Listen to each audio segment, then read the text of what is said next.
So hello achievers, today I am with a new amazing and awesome guy. He's Dr. John Demartini. He is considered as one of the world's leading authorities on human behavior and personal development.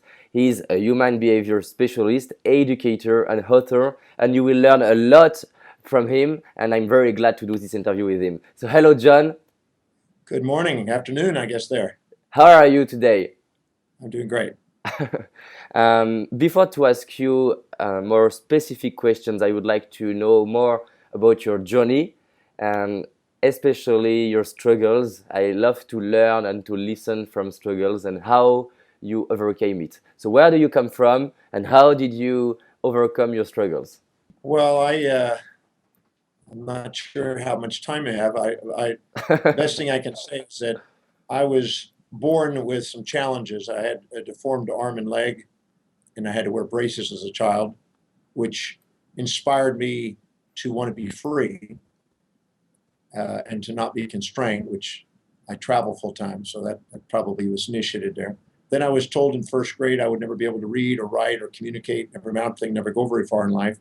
I had learning problems, which I really didn't read my first book until I was 18. I had Wow. learning challenges. And so that the perfection of that is that today I'm a researcher, writer, traveler, and teacher because I had to overcome all that. And that void became a value. Then I kind of hung out on the streets and lived on the streets when I was a teenager because I dropped out of school and was illiterate. And that taught me how to ask questions, and I'm known today for my questions that I ask people. And so I always say that anything in your life you can't say thank you for is an illusion and baggage, and anything you can say thank you for is fuel and opportunity. And so now, even though I was going through those stages, I couldn't say that I was appreciative of all of it, but I can certainly look back now and say thank you. All those things were necessary. I nearly died when I was 17 of strychnine cyanide poisoning, which led me into the health field and led me into chiropractic, which I'm very grateful for. And that led me also into philosophy. When I was 17, I met an amazing teacher one night named Paul Bragg, who lectured for 1 hour that literally inspired me to believe I might be able to learn to read and Mm. study and conquer my learning problems. And that was the turning point in my life. And that was the night I saw the vision of doing what I'm doing today, which is full-time traveling around the world, researching and educating and learning and trying to share with people and help people live more inspired lives. So that's a nutshell in a brief 1 minute, 2 minute, 3 minute thing. I could go on a long version, but you don't probably want to hear that. Yes, I would love to hear whole stories. I love stories. Yeah, well, um, all I know is that I'm very grateful for my life. I was born on Thanksgiving Day in America. Wow. And my mom told me when I was 4 to make sure I count my blessings because those are grateful for what they have, get more to be grateful for. And I believe that's true. Every book I've ever written, everything I've ever done still refers to gratitude because I think that's the cornerstone.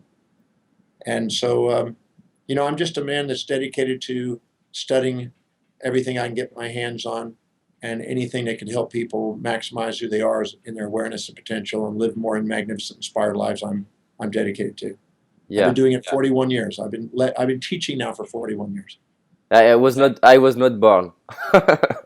yeah, I don't know how old you are, but uh, 24. 24. Well, you're my children's. I have a daughter who's almost 28, another one is 25, and the son is 22. Oh, great. Uh, if they want to come in Paris, I would love to talk with them. You too. Well, they travel a bit, so it's very possible they'll be there. Okay.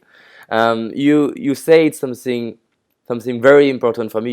You said gratitude, and I believe a lot in the power of gratitude because from few months I had an experience with young people, and I felt a lot of gratitude. So according to you, how we can develop gratitude in our life? Well, I think that no matter what happens in our life, it's on the way, not in the way. It's instructive, not obstructive. It's a feedback, not a frustration. And it's helping us become masters of our destiny not victims of our history. And all we have to do is look at things from a different perspective. It's never what happens to us, it's how we perceive it, what we decide to do with it, and how we act from it. And I'm a firm believer that everything has two sides. So if you see a downside, if you look carefully, now there's always an upside. And I believe that the gratitude is the key that opens up the gateway of the heart. I believe inside the heart there's love. And I believe that the second we are grateful, our heart opens, we feel love, and we become inspired and enthused, and we produce more and become more. So I'm a believer that if we stop and reflect and look at our day and keep records of the things we're grateful for. I have a large, I'd almost lean over there, but I have a 1,500-page book of nothing but gratitudes, and they're Wow. 10-point, and I document every day of my life the things I'm grateful for every day. So I have probably the largest collection of gratitudes you probably ever meet. Yeah, so we can focus every day on a lot of things we have gratitude for to develop it. Well, if we look at, if you stop and just reflect for a moment on what you were able to do, the people you meet, the things you get to do, the opportunities, the challenges, everything, and you stop and look at it and ask, so how is whatever I'm experiencing today, how is it helping me fulfill what I believe is most meaningful, most inspiring, most purposeful, most my mission for life? If you ask it every day and don't stop asking that until you answer it, until you're grateful, you'll discover that there's amazing things helping you fulfill your dreams in life. So I'm a firm believer that the quality of your life is based on the quality of the questions you ask. And if you ask questions, how is whatever I'm experiencing serving me, you'll have plenty of things to be grateful for every day. There's always a blessing. I teach a course called the Breakthrough Experience. I've been teaching 24 years, since your age. And in that course, I have people come to the course with almost every imaginable experience, from deaths in the family to traumas, all kinds of things. And I haven't seen one thing that can't be turned into gratitude, not one. I have seen the most outrageous stuff you've ever imagined. There's always another side to it. So if you look carefully enough, there's a hidden order behind the apparent chaos, and asking the right questions reveals it. And in that hidden order is a degree of gratitude. And there's two kinds of gratitude. One is what I call the animal gratitude. The animal gratitude is when things support you and you go, oh, thank you, thank you, thank you. Things are easy, things are supporting you. Anybody can come up with that. But the second things challenge you, your gratitude kind of dissipates. But the true gratitude is when you can take support and challenge equally and see how both of them serve you. Because if you look in your life carefully, you'll realize that some of the greatest gifts of your life have come from the challenges that you faced, not the support.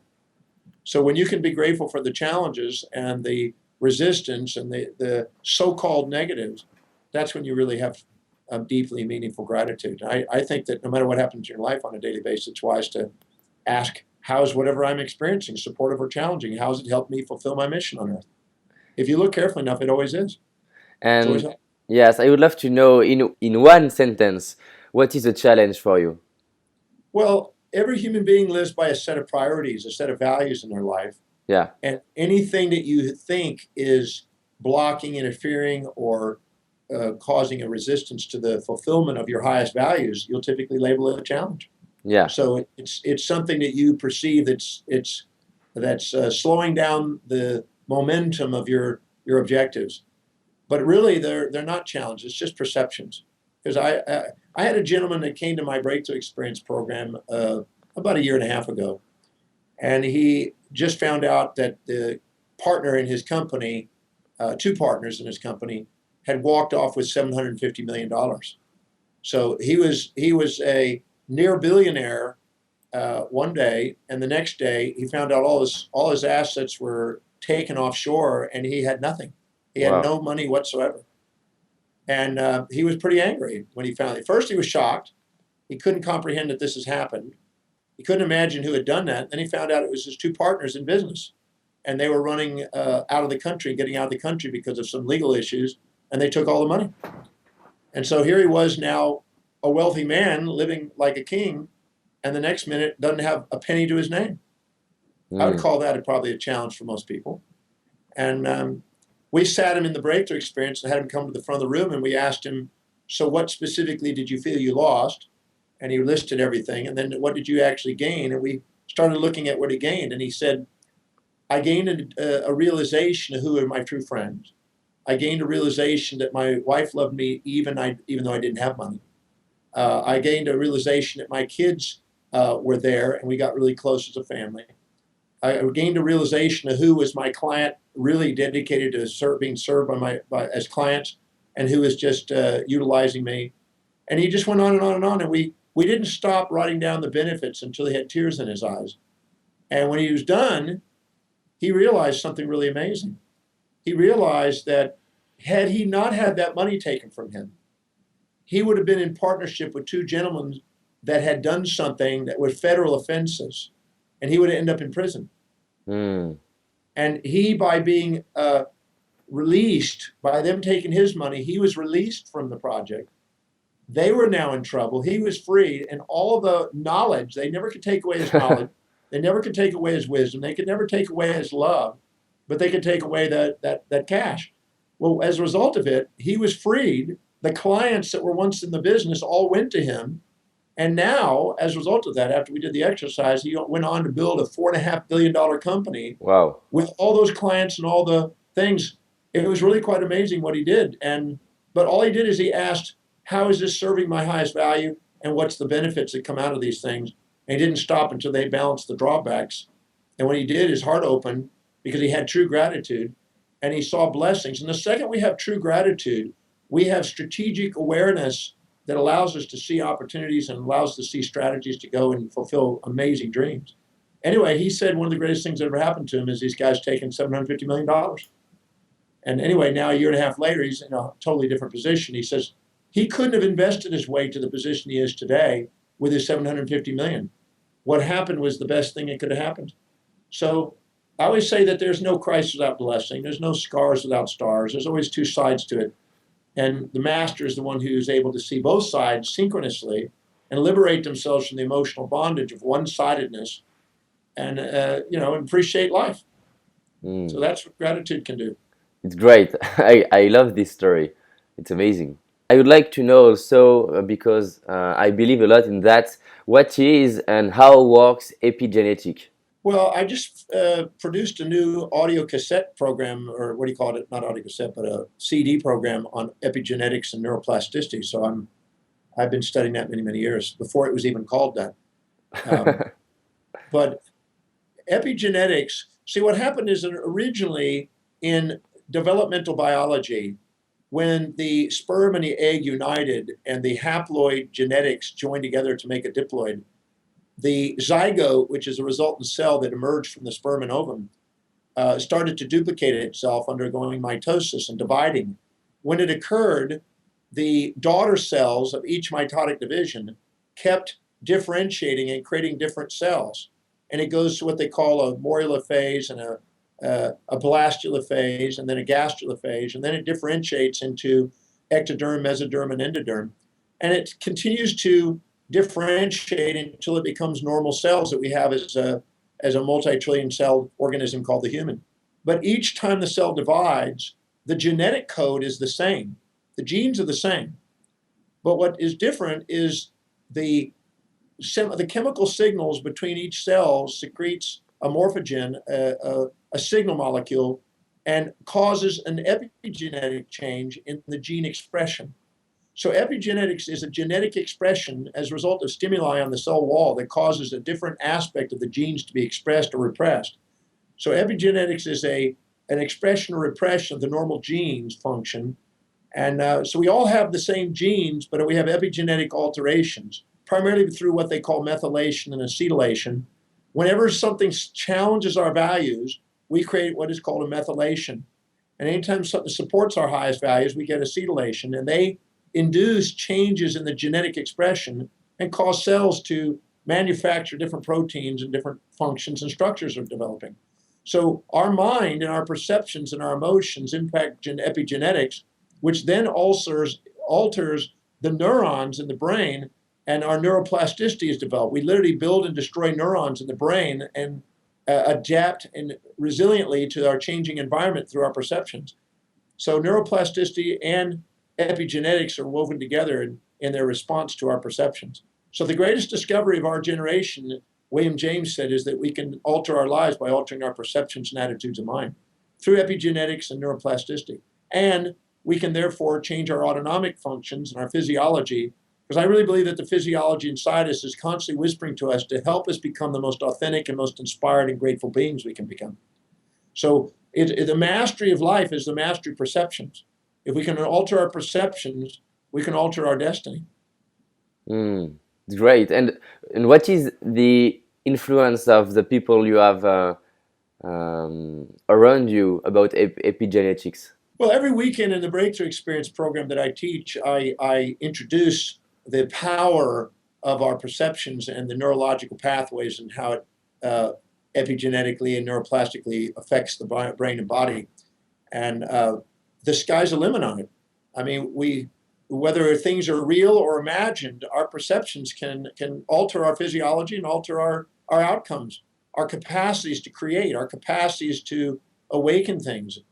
I really believe that we have 7 areas that we're here to master. We have a spiritual quest that we're here to fulfill our spiritual mission. We have a mental quest to awaken our genius. We have a business quest to go out and be a vast service to the world. We have a financial quest to be financially free and independent. We have a family quest or a loving quest to have love and intimacy. We have a social quest to have influence and to leave a difference there. And physically, we have an influence quest to have vitality and beauty. And I really believe that we have the capacity to empower all of those, expand all of those, and influence and exemplify the capacities of the human being in all these areas. So through perceptions, epigenetics, plasticity, and biophysiology changes, we have the ability to literally alter our lives and alter the people around us. So I'm a firm believer that any area of our life we don't empower, somebody's here to overpower us. And the purpose of their overpowering us is to frustrate us enough and challenge us enough to epigenetically alter us to get ourselves empowered. So everything is on the way. Nothing is interfering with our destiny. But our highest values are leading us on the path. We just got to know who we are, our highest values, because that's our identity. How did you learn how to articulate and master the way you speak? You know, I don't even think about it. I learned to play the flute by playing the flute. I'll share a little bit of my story, I guess.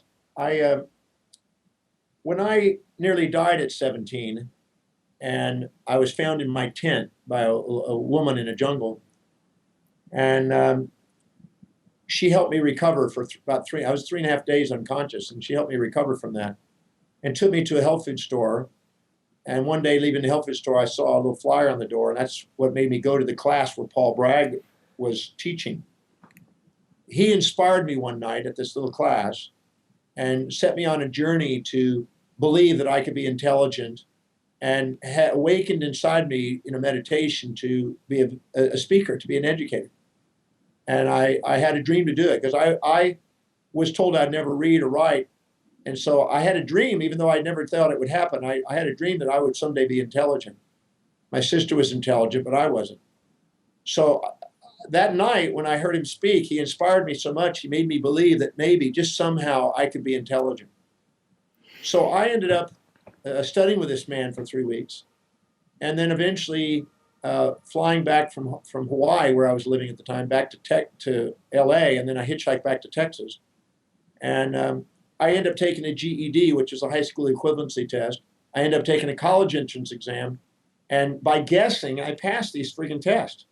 I just guessed. And I started college, and when I took my first class in college, I failed. I got a 27 on my first test. I go, wow. And I literally almost gave up on my dream of being a teacher and traveling. And I literally drove home crying, and got home and curled up in the fetal position underneath my Bible stand in my mom's living room. And I just had a dark moment. I couldn't see my vision of being a teacher and a philosopher, and I just assumed I would never read. And my mom came home from shopping, and she said, son, what happened? I said, well, I blew the test. I bombed it. I got a 27. I needed a 72 to pass. And she said, she didn't know what to say. First, she said, finally, she put her hand on my shoulder and she said, son, whether you become a great teacher, healer, and philosopher and travel the world like you dream, whether you become a long-haired hippie surfer in the North Shore of Oahu and ride big waves like you've done, or whether you return to the streets and panhandle as a bum, which I also had done. I just want to let you know that your father and I are going to love you no matter what. Wow. And when she said that, uh, I got teary-eyed. She was teary-eyed. My hand went into a fist, and I looked up and I saw my vision of me standing in front of 1 million people speaking and sharing the power we have inside to heal. And I said to myself, I'm going to master this thing called reading. I'm going to master this thing called studying. I'm going to master this thing called philosophy and teaching. And I'm going to do whatever it takes. I'm going to travel whatever distance. I'm going to pay whatever price to give my service of love. And I'm not going to let anything on the face of the earth stop me, not even myself. And I got up and I hugged my mom, and I went into my room and I got a dictionary out, and I started reading the dictionary. And I started memorizing 30 words a day. And my mom would test me on 30 words a day on how to pronounce them, because I had a speech impediment, and how to gain meaning from it, which is very difficult when you're dyslexic, because I was writing backwards and reading backwards. And slowly but surely, after doing 30 words a day and working very hard at it, sometimes 18 to 20 hours a day, I was growing my vocabulary. And slowly but surely, I started passing. And then I ended up excelling because I was driven more than any of the other students. And eventually went on to be a scholar, and went on to read now 29,000, almost 30,000 books. And so I learned how to read, and I learned how to write. I started writing. And then what happened is a 375-pound Afro-American woman came up to me and asked me if I could teach her. And then a Persian man came and asked me if I could be his teacher. Then a German man came up and asked me if he could be a teacher. And by the time I was 18, I started attracting students in the library where I was studying all day to teach them. And then when I went on to professional school, I taught 6 and 7 nights a week, whatever I was reading early in the morning. And by then I was speed reading at least 7 books a day. And then that grew to eventually around the city and then the state. And then by the time I was 29, I started lecturing around America and Canada. And now I've been blessed to be in 99 countries. And I go to about 60 countries a year. And we've reached now billions of people, literally across the world with media and all kinds of different vehicles. So, I just learned to play the flute by playing the flute. I can't say I ever took a class on speaking. I just learned to play the flute by playing the flute. I just started speaking. And I can't wait to get up in the morning and share what I have to offer. And people seem to want to be able to hear it. So I do it every day. I've already done over 200 talks this year, 200 speeches this year, and I'll probably do close to 400 this year. And I do interviews. I do at least 2 or 3 a day on average. So I constantly am doing communication. So if you have to wow, you just do it. If you stay with something long enough, they say it takes 10,000 hours to be a masterful and an expert. I think it's more likely to be 250,000 hours. If you put 250,000 hours into something, you get pretty good at it. Thank you very much for sharing your story. It's so inspiring for me. I love what I do. I mean, when you can't wait to get up in the morning and do what you love to do, people can't wait to get your service. I think so, and it's amazing for me because I was shy and sick every week, and my mother helped me a lot in this kind of power of love to change, and that's why now I do conference to help people to believe in themselves. I believe that there's a magnificence in people that people don't honor, and the number one reason I found is that because everybody lives by a set of priorities, a set of values, things that are most important, least important in their life. When they live congruently in alignment with their highest value, they awaken up their genius, they awaken up their great potential. But when they subordinate to outer influences and minimize themselves to others and compare themselves to others and think that others have something they don't, and they're too humble to admit within themselves that they have what they see around themselves, they subordinate to other people, they inject their values, and they try to be somebody they're not. And the magnificence of who they are is far greater than any fantasy that they have that they're supposed to live by. If people give themselves permission to live authentically according to what their real values, highest values are, extraordinary things come out of them. So I believe that we do all have a genius inside. We all have vast power, vast wealth, vast influence sitting in there waiting to surface. That's why when I ask people by the millions, how many feel that you want to make a difference in the world, everybody has their hand up because it's the truth inside. They're here to contribute vastly to the world. So it's our nature to be fantastically great, but we shroud ourselves and cloud ourselves and shrink ourselves because of subordination. Wow. I have another question for you. I would love to know your vision about love and the power of love. Well, I think that I define love as a synthesis and synchronicity of all complementary opposites in the universe. And I believe that there's nothing but love, all else is illusion. And when we evaluate something with our mental limitations and judge something in the terrestrial sphere, as you will, you miss out, or we miss out on the magnificence of the ever presence of love that's there. So I believe that love is the essence of our being. It is the highest priority of all human experience. And it is not the romantic, animal, passionate infatuation love I'm talking about. It's a profound realization that there's a divine order, divine magnificence, a divine beauty, a divine love that's ever present, that's inwardly, intuitively, and inspirationally guiding us at all times. And I think the second we ask the right questions, it's revealed to us, and we're brought to tears of grace for the opportunity to be participating in it. So I believe that it's ever present. I believe that every experience that we don't see as love, it's our illusion. We have to look again, and we have to ask a new question to see it. In the Breakthrough Experience program that I do around the world, I've taught literally tens of thousands, hundreds of thousands of people that there is nothing but love. And I show them, not just hypothetically, not just esoterically, not metaphysically, but actually practically, how to experience that. Because if you ask the right question, it's revealed. And so I believe that there's a synthesis and synchronicity of opposites. Whenever somebody's challenging you, there's a supporter. Whenever somebody's rejecting you, there's an acceptor. There's always a pair of opposites. And if you can see them both simultaneously, you're liberated from the illusion of the emotion of one-sidedness. And I think of life as a magnet. And if you embrace both sides of the magnet, you have magnetism. But if you're striving for a one-sided magnet, trying to get rid of the other half of the magnet, you'll be futility. The desire for that which is unavailable and the desire to avoid that which is unavoidable is a source of human suffering, according to the Buddha. And I think that we're here to embrace both sides of life, see both sides synchronously, and see the synthesis and synchronicity of all opposites and feel the grace of love. That's why I think that gratitude is so important, because it's the key that opens the heart to that. Wow. It's amazing how you structure your ideas. I love that. Thank you very much for these great keys. Thank you. You are talking about the breakthrough experience, how the people who follow us now can make a breakthrough alone or themselves. Well, the breakthrough experience has many facets to it. I mean, it's 24 hours with me, so it's not easy to put that whole thing in less than an hour here. Yeah. But all I can say is that if you go on my website, drdemartini.com, you'll see on the menu on the left side a thing called value determination.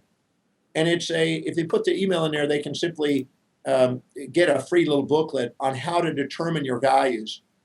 I think that's the starting place. The reason I have it on there is because I believe that if everybody goes and takes the time to really, truly define what their real values are, because if you ask somebody what their values are, 99% of the people don't know. What they do is they tell you social idealisms, they inject the values of other authorities in their life, and they recite what they think it should be. And they live with imperatives instead of indicatives. But this process that I developed is a method on how to determine what really is your life demonstrating as valuable to you.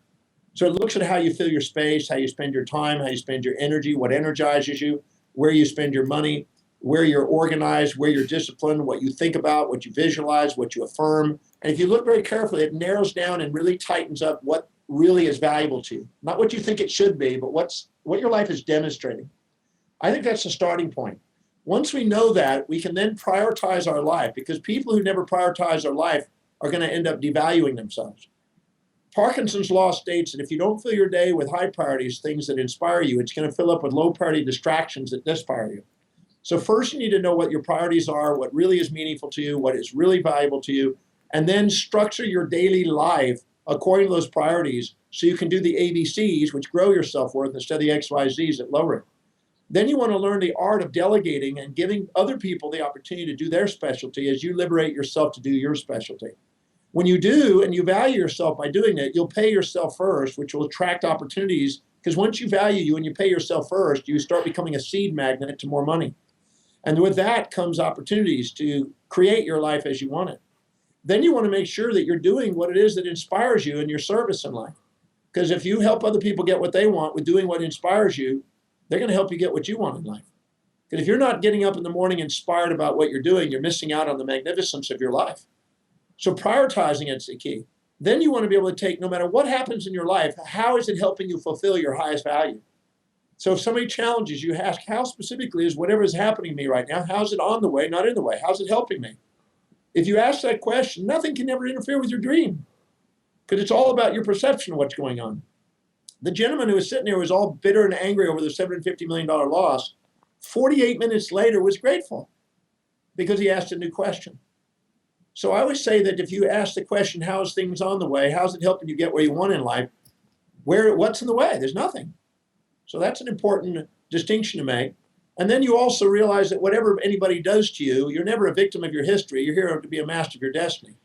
And so everything that's happening to you is drawn into your life to help you.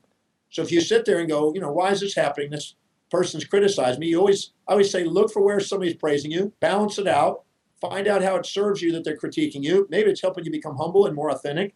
Maybe it's giving you more refinement or drive, but find out how it serves you and use it to your advantage. And then go and find out if they hadn't done that, what would have been the drawback, because sometimes you hold on to a fantasy. Everybody's supposed to support you all the time, which is delusional. And then find out who was doing the opposite at that moment. When you do, you're all of a sudden you dissolve this thing that's in the way and you find out it was on the way and you're freed. So there's a lot of simple questions to ask yourself that liberate you from a lot of emotional baggage that most people accumulate. Wow, big process. And just for the listeners, how do you define a value? Well, a value, going back even to the earliest writings of the Greeks, were things that you felt were missing in your life or void that you wanted to fill. So if you perceive yourself not having money, then money becomes valuable to you because you want to fill it. If you don't have a relationship, a relationship becomes valuable. If you don't have friends, then they become valuable. Whatever you perceive as most missing becomes most valuable. That's why the term fulfillment means filling full the mind of what is perceived as empty. That's why the ancients called it the pleroma, the fulfillment of existence. So I think that what we've got to look at is what our voids are and what our values are. I was told I would never read, write, or communicate, never amount to anything, never go very far in life. That was a void. So I ended up reading vastly, nearly 30,000 books, writing over 250 books, traveling 16 million miles, making a difference. Well, I've reached billions of people. The idea that I'd never communicate. Well, Frank, I'm constantly talking and communicating. So that void became a value in my life. And my void for my constriction and wearing braces as a child made me be free. I live today around the world. I constantly travel. I live on a ship called the World that travels the world. And then I'm also city to city speaking every day. So I love being free. I always say the universe is my playground. The world is my home. Every country is a room in the house. Every city is another platform to share my heart and soul. So those voids became values in my life. And you'll see this in almost any person that does amazing things. You'll see these voids driving these values. Sports people having childhood limitations, or politicians being told they'd never do something, or actors being short because they want to be big. I mean, there's always some void driving a value in people. One of my goals is to build a one-year school for youth for 18 years schools. And let's consider that we build the program together. According to you, what I have to include in the one-year program to help youth to have the foundations of their success, happiness, and gratitude in their life? Well, I believe that out of the 287 different disciplines that I've studied and written about, the number one that I believe needs to be in the curriculum is axiology. Axiology is a study of human values and worth. And I believe that that's the cornerstone behind all perceptions, decisions, and actions in life. And that is a science that has been overlooked and is not included in most curriculums around the world. I believe that needs to be in there because I believe that in order to know yourself, you need to know what really is valuable to you, and you need to know how to be able to help other people fulfill their values. So that would be the first cornerstone I would introduce. I'm already doing that now with youth in high schools and even in elementary schools. We're doing it now, and it's working, and it's doing amazing. And I'm getting Wow. more and more schools across the world engaged in this. And so I think that's the cornerstone. That needs to be there first, because a child needs to be respected and honored for their individual value system instead of being imposed and trying to be molded into something that somebody who's wounded tries to make them. I think it's wise to. I always say I learned from Albert Einstein when I was 18 years old. Um, when I was reading some of his text, he said the greatest teacher is exemplification. If we as adults will go out and do something amazing and inspiring and extraordinary with our own lives, the children with their mirror neurons will see that and act accordingly. But if we are wounded, we're victims of our history, and we're not appreciating and loving ourselves, we will impose all of our constraints onto our children and try to get them not to do what we've been wounded by in our own life. And we think we're helping them, but we're actually proposing, their limitations. So I'm a firm believer in just, instead of plucking the mote out of anybody else's eyes, pluck it out of your own and get on with doing something amazing with your own life, and then inspiring them by your exemplified life. The children will take an inspiring person and they will learn from them.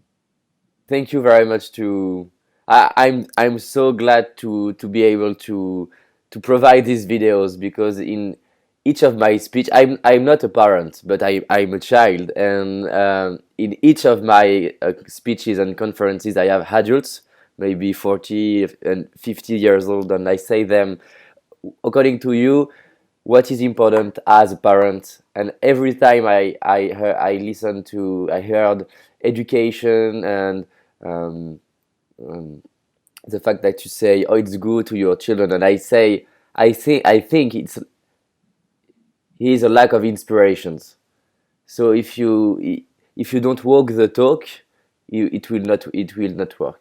Well, what I see is I see parents who've had events in their life that they feel is a wound, that they have seen drawbacks without benefits on. And then what they do is they try to project that fear onto their kids and try to prevent them from having their wounds instead of clearing their own wounds, being grateful, and showing their children how to take whatever happens and turn it into opportunity. And what they're doing is they're basically creating mediocrity instead of how to turn things into opportunity for their children. So the greatest thing is to exemplify transformation and see how their own lives have been blessed. When they do, their children see that and they learn how to take anything that happens to them and be resilient and adaptable to a changing environment. Mm. Stress is the inability to adapt. And the second we impose fears onto the system, we're not going to adapt. So my parents dropped me off on the freeway when I was 14 years old and said, go take on the world, with a notarized piece of paper saying, my son's not a runaway or he's a boy on a mission. 14 years old, they gave me. When I was 9, my dad made me pay for rent and clothing and food and made me accountable. He's preparing me for real life. I'm very grateful for that. And I think that there's a tremendous value in just help people realize what the truth about life is and how life really functions, and be grateful for it. We live in a magnificent world. I'm not a believer that the world's screwed up. I don't buy that at all. I think that that's a sign of ignorance. I think we live in a magnificent world. I see that all the challenges we face are opportunities for people to have new ways of being creative. We'll solve the problems. We'll birth new problems. We'll solve those. We'll keep growing. Human beings have been solving problems through history, and they will continue to solve problems, and solutions will come, and life goes on. I always Wow. say pollution is future solution. Wow. It's amazing. And I'm not a parent, I don't have any children, but I use my children to um, to stay in improving myself. I don't know if you understand what I would like to say. I just imagine my children, and ask and wonder myself which parent I would like to become, and it's inspiring for me. And I would love to have more time with you to focus on education to inspire parents.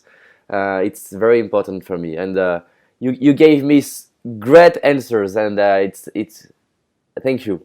Well, thank you. I'm not a believer in improvement. I don't use that word because that implies that you're not magnificent already. I would say that you already are magnificent. You may not have recognized it. I'm not you particularly, but people. You're already magnificent. See, anytime we're not recognizing our magnificence, it's because we've injected the values of authorities into our life, and we've compared our actions to other people's actions instead of comparing our actions to our own dreams. Once we compare our actions to our own dreams, we realize how magnificent we are. Our decisions are always based on our own values. What we believe will give the greatest advantage over disadvantage, greatest reward over risk. Once we realize that we're making decisions based on what's true to us and quit comparing ourselves to other people, we appreciate ourselves, we realize our magnificence, and we give ourselves permission to shine, not shrink. So I don't like to use the word improvement because that's assuming that there's a mistake in somebody. Yeah, I really believe there's a genius in somebody and they just haven't seen it. And if I can help them see it, they get to shine. yeah, I think so. I will not use improvement. I would love to know how can I and how we can help you in any way. Well, you're doing it. I mean, you're an opportunity to share with people I probably would never get to share with. So thank you. That's how you're helping me. If I've touched anybody on this video that might be helpful to them, that's my mission. So you've done that by giving me this opportunity. So I thank you for that. All I can say is if people would like to come to the website that I have, on the website I have radio shows, TV shows, newspapers, magazines, inspired writings, products, services, YouTubes. I mean, everything that could be of value to educate people, I'm out there with it. Thank you very much for everything. Last thing, I would love to have a testimonial from you. Do you prefer I ask you something or I can let you speak about me? I'm David Laroche. Yeah, what do you prefer? I can say for anybody who happens to be listening, David is dedicated to inspiring, particularly youth, but really we all have a youth inside us. He's dedicated to bringing a message of inspiration and productivity and possibility to human beings in the world. And now with his viral message and his internet and his Skype programs, he's touching lives.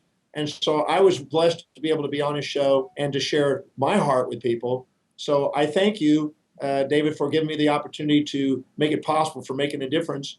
And thank you for making a difference and touching many people's lives around the world and helping network a group of people dedicated to humanity. So thank you for your contribution. Thank you for your show and your interviews. And thank you for the opportunity to have me on the show. Thank you very much. Thank you. Appreciate it.